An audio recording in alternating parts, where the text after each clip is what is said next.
Isang mapagpalayang sandali po sa ating lahat. Ang watawat ng Pilipinas ay hindi lamang tela na may kulay at hugis. Ito ay sagisag ng kasaysayan, sakripisyo at pag-asa ng ating bayan. Sa bawat pagwagayway nito, naroon ang alaala ng mga bayani na nagbuwis ng buhay upang makamit ang kalayaan. Sa panahong ito, ang kapulisan ay kabilang sa mga tagapag-ingat ng diwang iyon. Hindi madali ang kanilang tungkulin. Sa bawat pagpasok sa serbisyo, bitbit nila ang pangako na ipagtanggol ang bayan at pangalagaan ng kapayapaan, kahit kapalit nito ay panganib sa sariling buhay at panahong malayo sa pamilya. Tulad ng watawat na matibay na nakatindig sa gitna ng unos, inaasahan silang manatiling matatag sa gitna ng hamon, tukso at pagod.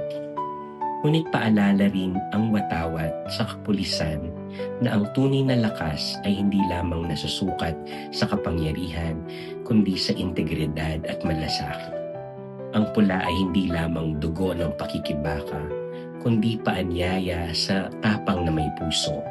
Ang bughaw ay hindi lamang kapayapaan, kundi panawagan sa katapatan.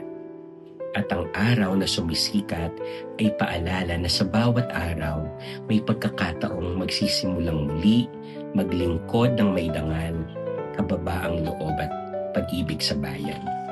Sa pagtingin sa watawat, naway maalala natin ang kapulisan at ang mamamayan ay hindi magkalaban, kundi magkatuwang sa pagbuo ng isang bansang makatarungan at mapayapa. Tayo pong manalangin.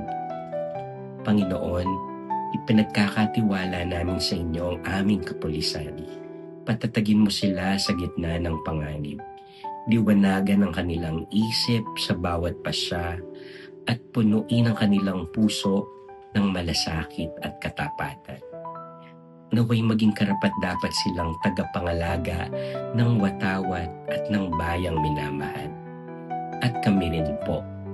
Turuan mong maging mabubuting mamamayan upang sama-sama naming maitaguyod ang kapayapaan. Amen.